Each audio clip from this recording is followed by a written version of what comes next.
Hi, Death Star Me. My name is Cosplay. I'm MC3PO. And behind the camera, as always, is the illustrious Nick Beats. This is, We don't have to cut. This isn't about polish or spit. this is about 10 minutes behind the shed with Death Oh, Star. no, that's not this one yet. We're not there. No, this is the reviews of things. Oh, shit. This is the reviews of things. We didn't come up with a clever name for it. Maybe next time. Barrities. Barrities. Death Star Barrities. Best running joke ever. Only 15 of our fans will Now, know this is Death Star's inaugural episode of our review series, Why Are You Not Good? We talk to you about stuff in pop culture that we have experienced, generally by the request of our fans, and let you know that everything in the world is bad forever, and you should feel bad Except about for liking things it. that are good. Well, even then. Well, I'm just going to start out there. I dare you. We'll start good, we'll go into negative. I dare you to say something negative about Saga. Gay. Well, like the comic book or like the characters? I'm sorry, you just said say something negative. Didn't have to be true. No, this is... I love how gay immediately was negative, by the way. You don't know, it could have been positive. I could have been like, gay, fucking great. Yeah, actually, It actually was neither. It was just an expletive that I burst out with in a Tourette's-like fashion. No, he's completely right, though. Saga, the comic book by Brian K. Vaughan, friggin' amazing. I recommended it to Cosplay because I had read the first two trades, and he seemed somewhat interested in it, and then I said that it was by the author of Y: The Last Man. That's who Brian K. Vaughan is. And I was interested. He was immediately in, and then he read the first two trades like that. Yeah, I don't like reading. I feel like Lying. I feel like as a culture we've moved on from it. But Saga is good. Okay. All right. So no. Reality though, like a lot of you have no idea what we're talking about. Saga by Brian K. Vaughan, author of Ex Machina and Y: The Last Man, as we mentioned before, is a comic book series about a star-crossed pair of lovers born on two sides of an ongoing galactic civil war. One between a magic-based society, the other between a technology-based society, who fall in love and go AWOL together and have a child, and then are trying to raise and protect that child while getting the hell out of Dodge with bounty hunters and soldiers in pursuit of them. Pretty cool story, fairly simple premise, well executed, hilarious, great dialogue, excellent art. Definitely a comic series you want to tune in for. We're actually writing a song about it. Yeah, we're gonna do a song about it, and we're gonna premiere it at our show for NorwestCon. Well, it's not our show; it's Kirby Crackle's show. It's Crackle Fest #4. You can find out more on that on Facebook. But now let's move on to things we hate. All right. We're better about talking those. I'm gonna let you start, and then I'll pick up the hate baton. So this isn't so much a hate as a complete lack of understanding for what happened. Sticking with the comic book theme, I finally read Garth Ennis's The Pro. I had eagerly been wanting to read it. I got a digital copy of it legally, and was really eager to read what was a story of a prostitute who then gets superpowers not too different from the flying brick superpowers of a Superman or whatnot. And I thought, cool premise, let's see how that plays out. Well, Garth Ennis throws in a pastiche of the Justice League to be the sort of naive superheroes in the background of this world, and completely neglects to give the story any sort of plot or thrust or drive. It's just a bunch of cheap, dirty jokes, and while I like cheap, dirty jokes, it really doesn't go anywhere, and I was very disappointed and upset. It's not a terrible comic, but it's really not good, and that really pissed me off. So to move on from comic books, because I don't read them in any sort of manner close to 3P, I'm going to talk about television for a little bit. Yeah, feel free. Okay, I'm gonna give you the top 3 shows that nobody needs to fucking watch anymore, and I hope get canceled as soon as possible. Number 1 would be the spin-off of the already terrible Once Upon a Time Wonderland. I really don't even need to go deep into that. I feel like our audiences here's Once Upon a Time, they're like, yeah, that looks like a bad Fables. Once Upon a Time Wonderland, wow, that looks like a bad Fables. And yeah, then, if you want that kind of story, please just go read Fables. Yeah, read Fables. Which is a comic book. It always comes back to comic books. It always comes back to comic books. Number 2, I entreat you, do not support fucking Seth Green or Giovanni Ribisi in the series Dads. I don't feel like this is something I have to tell people, but somehow this didn't get canceled mid-season. So it's important that you know. I've heard it's just awful. It is. I like Giovanni Ribisi. I'm not saying he's the greatest actor, but I like the guy, and I've liked a lot of things he's been in. I thought he was totally believable in The Other Sister. I like him as the fucked up brother of Lisa Kudrow and Friends. And also as the cool friend in Wonder Years. Anyway, cool because he came from a broken home. That's what makes you cool. I like Seth Green. I don't think everything he does is a win, but I overall think he's given me a lot of joy. And this is the worst television series. This feels like Greg the Bunny had no opportunity for success, but at least it had funny moments. This is just tragedy after tragedy. Well, I really feel like it's just an ongoing lesson in the universal truism that we've all heard since childhood. There can only ever be 2 successful Seths at a time. And right now it's Seth Rogen and Seth MacFarlane. Yeah. I'm sorry, Seth Green. You've been famous since you were a child. Your time has come and gone. And it's not that I dislike you. It's just that there can only be 2 successful Seths at a time.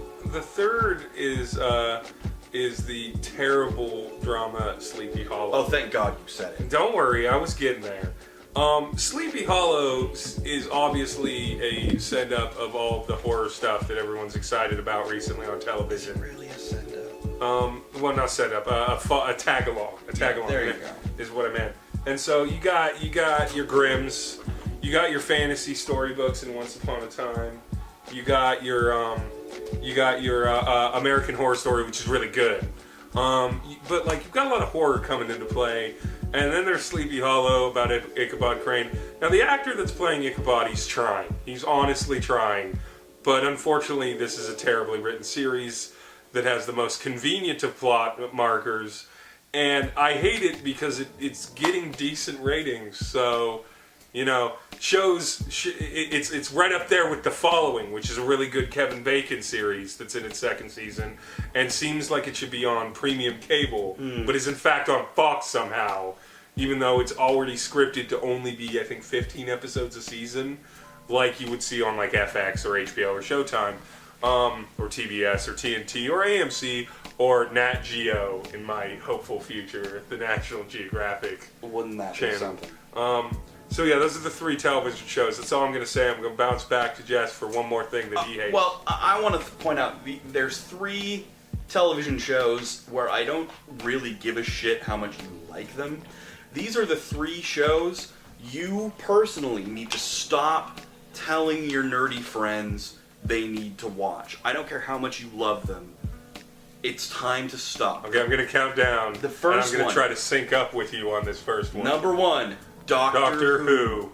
Stop telling your friends who don't watch Doctor Who to watch Doctor Who. They may or may not watch it on their own, and that's fine. Let them come to it themselves. Cosplay watches Doctor Who.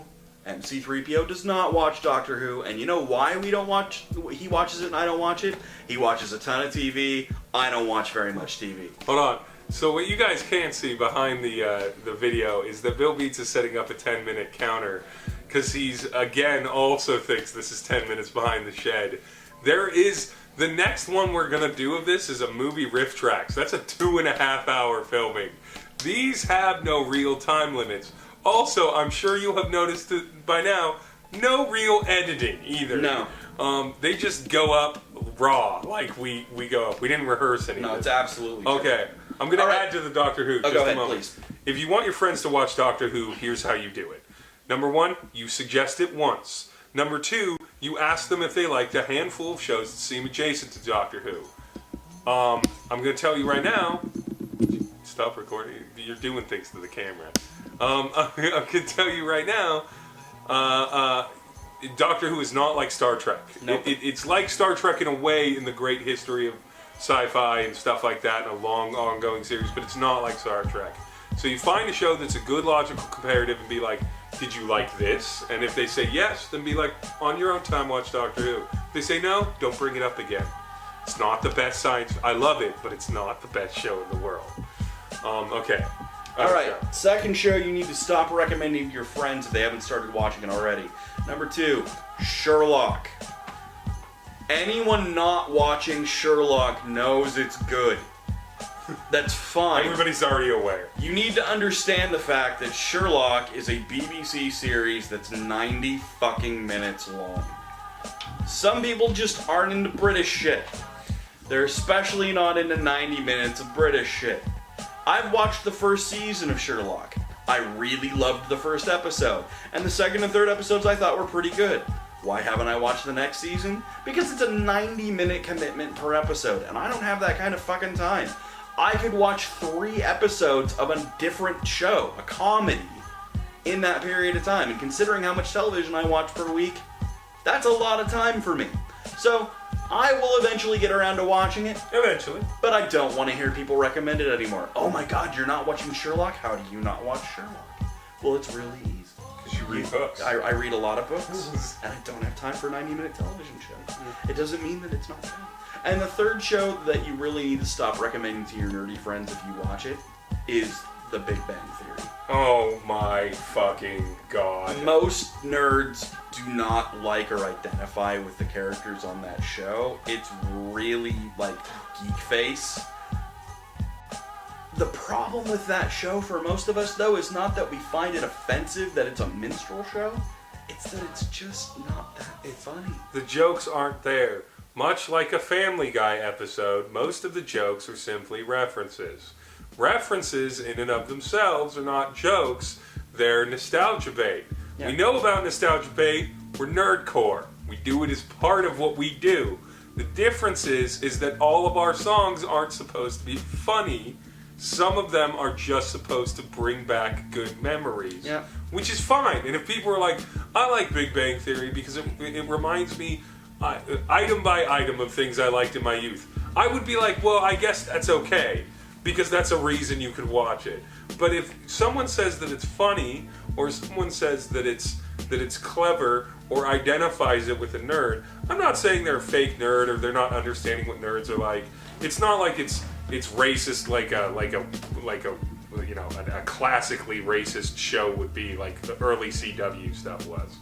But what it is it's lazy. It's lazy. That's its problem. Yeah. It's lazy. There's so much nerd humor out there. There's so many shows that execute on it. And then you have Big Bang Theory, the nerd show, and it doesn't. Jon Stewart's jokes on The Daily Show are more effective at being nerdy jokes than anything the Big Bang Theory's ever written. Yeah. Fuck that shit. Totally true. Alright, and then really quick, 3 shows that deep into their legacy are still good, or at least are currently good. Number 1, Archer. How has that show always been good? That's really weird. That show has literally only gotten better as time has gone on. This season is amazing. Keep watching Archer. If you don't watch Archer yet, what the fuck are you waiting for? Number 2, Parks and Recreation. Started off slow, and then second season became amazing. Still really good. Heavily invested in all of the characters. Bravo. Great show. And number 3, Community. Great show. Started off slightly rocky, got right into a great groove, kept being great. Had a 4th season that was not great. 5th season, Dan Harmon comes back. Great again. Those are 3 shows that I recommend as being awesome. And my television shows are going to be Justified. I don't think I need to explain. No, Justified is its own justification. Boo. It wasn't a joke, it was just It was just an accurate wordplay. Yeah, it was like, yeah, fuck you. I know. Deep shows that are good while still being deep, so not like Bones. Yeah. Why you gotta say that shit? What the fuck do I still watch that's good? I don't know. This is amazing to watch you. Psych? No. I like Psych, but it's not anything to be excited. Kind of embarrassed for you right now. Really? How much Burn Notice did you watch? A lot. It's the same. I would have Suits, never Psych. ever said that was a great deep and show. I just admitted that I'm like. I also it's not stopped great. watching when it got ridiculous. Yeah. Suits, Psych. Burn Notice is a pretty alright show. So is White Collar. White Collar. They're all basically the same tone. Well, yeah, USA shows are the same show. They're all monk. Fuck, I can't think of any. Like, because I watch a lot of good television, but usually it dies quickly or it's not deep enough there yet. So I can't think of anything that I watch where I'm like, this is so riveting each time. And You don't want to talk about The Following? You keep telling me The Following is good, but it's not. Well, I guess it's 4 seasons in. Following's good, but it's not like it's good like popcorn. It's not quite succulent. It's not like Wire good or Game of Thrones good. You know, that kind of stuff. Everybody knows Game of Thrones is good, though. Us recommending it seems kind of ridiculous. Yeah. Watch that DJ. What's the thing Bill Beats? Actually, no. I'm just gonna tell you what to watch on YouTube now. What's that DJ Make a Beat challenge? Josh posted on walls a bunch. Rhythm Roulette. Rhythm Roulette. Watch Rhythm Roulette episodes. If you like hip hop at all, they're pretty interesting. They're short, and you get to learn. If you don't know much about hip hop beat creation, you get to learn that doing samples isn't just as simple as playing "I'll Be Watching You" and then throwing a beat on the back end of it. You ignorant white suburbanites that fucking judge hip hop on like 3 songs, and then the other thing that you should be watching on YouTube is what if it was great? What if it was good? What if Star Wars Episode 1 was good? Was good.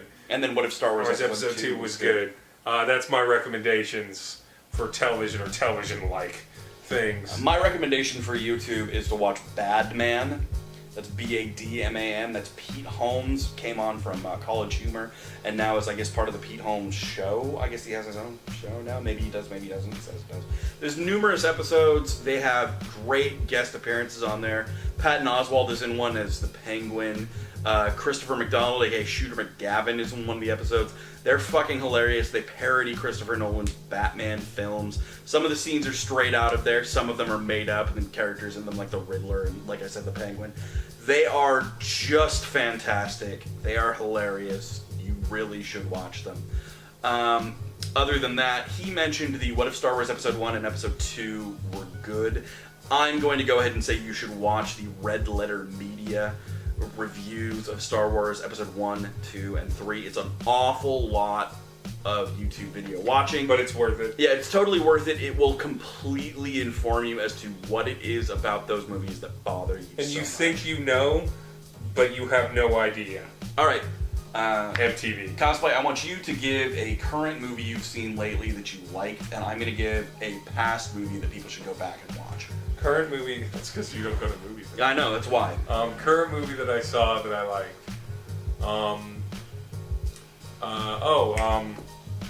This is no surprise, I think, to anyone because the movie looks good and you knew it would be good the moment you saw a preview for it. But American Hustle I knew that's what you delivers exactly what you're hoping it's going to deliver as a movie. It's good, it's solid. You hate some of the characters, you love some of the characters. It's a little bit kind of up in the air, confusing, then it kind of comes all together. Not confusing, it's a little bit up in the air, I'm not sure where this is going to go. And then it all kind of lands. And it's just one of those movies that you're really happy that you finish. Like, you watch it, and you're like, at no point are you like on your edge. At no point are you blown away by the movie because you were aware how good it was going to be. And then it delivers on that, and you watch that, and you're like, God damn it, that was a good $50 steak, is really what that was. It's a good $100 meal, or Italian meal, with a nice $200 bottle of wine with it. You expect it to be good, and it is. So go watch it or torrent it or stream it when it comes out. Jess, what's it? All right, for past movies, the 1980s era fantasy film Lady Hawk. Totally go back and watch that. Rutger Hauer at his most manly, Michelle Pfeiffer at her most beautiful, Matthew Broderick at his not bloated post killing someone with his car period. It is set in France. It is a great romantic fairy tale. There are sword fights. There is a ridiculous prog rock synthesizer score by Alan Parsons. It's so fucking ridiculous. Great movie. I guarantee you will enjoy it if you haven't seen it. And if you have seen it, it really is a trip down memory lane. Okay, I think that's enough for the first thing. I want to do real quick fast food reviews, best bang for the buck. Oh, okay. I'm going to go ahead and say the grilled stuffed nacho from Taco Bell. It is cheap. It's like $1.50, and it's huge and it's good. Okay, I know this is a little bit weird. Best bang for your buck. Now, this is something where you actually have to spend a few dollars on it, but is the closest thing you will get to a version of these from fast food that you like. The Jack in the Box mozzarella cheese sticks are actually good. You can't like drive 10, 15 minutes and like most mozz sticks, if they harden at all, they become less good. Oh, they're friggin' nasty. But they are so good when they get served to you through the drive-thru. They're like $3.50, $4. They're not an inexpensive Jack in the Box item, but you really pay for a good mozzarella stick that rivals your typical diner style mozzarella stick. Don't get mozzarella sticks, and I've tried, from any other Northwest or West Coast fast food chain ever. It is always a mistake, except in the rare case where Jack in the Box is not a mistake, which is not common. All right, band to recommend with no further information on it. Childish Gambino. Bastille. All right. I'm MC3PO. I'm Cosplay. Bill Beats is sitting behind the camera. Put your hand in front of the camera so they know it's you. That's. And this has been Death Star reviewing shit. Okay.